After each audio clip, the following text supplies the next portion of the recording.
My name's Cary and I'm a Brit. I was born in London. I now live in Geneva, Switzerland, and I am the CEO of the Union for International Cancer Control. But my journey here has been quite an interesting one. I spent 23 years working in banking. My first experience of Geneva actually was running a private bank here, one in Zurich and other places around the world like Miami and Dubai and Monaco. But I made a decision to change my career about 13 years ago. It took me quite a few years to decide that I wanted to move out of banking, but I was fortunate enough that my bank, which employed me, bought another bank and there was no role for me, and so there was a great opportunity to change career. And having known that I always wanted to be in a job where I could help people around the world, I found this role. When I first read the job description, I was just so excited about it. But the fact that I got an interview and the UIC board took a risk on someone who was a banker to come in to run a cancer organisation, I was just really appreciative of. And 13 years later, I'm still here. Well, being a chief executive officer is a challenge in any organisation, particularly a non-government organisation, where, to be fair, you're a small organisation with a relatively small budget, but the influence you want to have is massive. So most of my time, apart from obviously organising the work of the UICC, managing the board and ensuring that our members get the service that they demand, is actually influencing the global health and development agenda. It's working with the World Health Organization, working with international players that have more leverage. It's ensuring that the voice of the patients with cancer and non-communicable diseases around the world are heard by those who have the power and the authority to do something about it. So much of my work is influencing, working with partners to make change happen. Now, it's interesting comparing my job now as the CEO of a non-government organisation and the CEO of multiple banks, which are very much controlled environments where, yes, you had shareholders, but essentially you were working on making the most of an organisation's capital to give value to clients, to make sure that you got a return on that work that you did and then feed it back into the organisation. Whereas as a CEO of an NGO, we don't have a product to sell where we have a margin and we make a profit. What we have is we have a story to tell. We want to influence and make change happen. We want more and more people to support what we're doing, including governments and international organisations. And at the same time, we have to get the funding in to make that happen.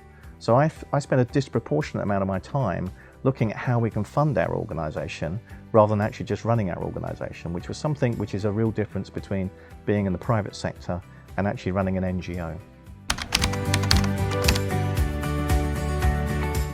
Well, we're entering a really exciting period of time for cancer control around the world. Firstly, we understand more about the risk factors for cancer than we've ever known. So I would hope to see accelerated progress in tobacco control around the world. So we have a reducing number of people using tobacco and being addicted to nicotine. That's what I would really love that, because it breaks my heart that so many cancers, more than 25% of cancers, are actually caused by something that we know about and we don't do anything about it. Some countries are doing well, but most countries are not. So there's so many things we could do on the risk factor side to save people's lives. And then we're entering a period where diagnostics is going to become so much more prevalent and easier around the world, so we can identify cancer earlier. So my hope would be that we can get those out to all parts of the world where it's needed, so that more people can identify a cancer when it starts, when early stage cancer, and when it can be treated successfully, because later stage cancer is more complicated and more difficult to treat. And we're also seeing advances in treatment around the world. Well, that's not quite right, not around the world. We're seeing advances in treatment in high-income countries, which really leads to my underlying ambition for the next 10 years is, as a society, as my generation, we recognise the big inequities that exist. The fact that if you're a child in a low or middle income country and you develop a curable cancer, you have a 20% chance of survival because the treatment's not there.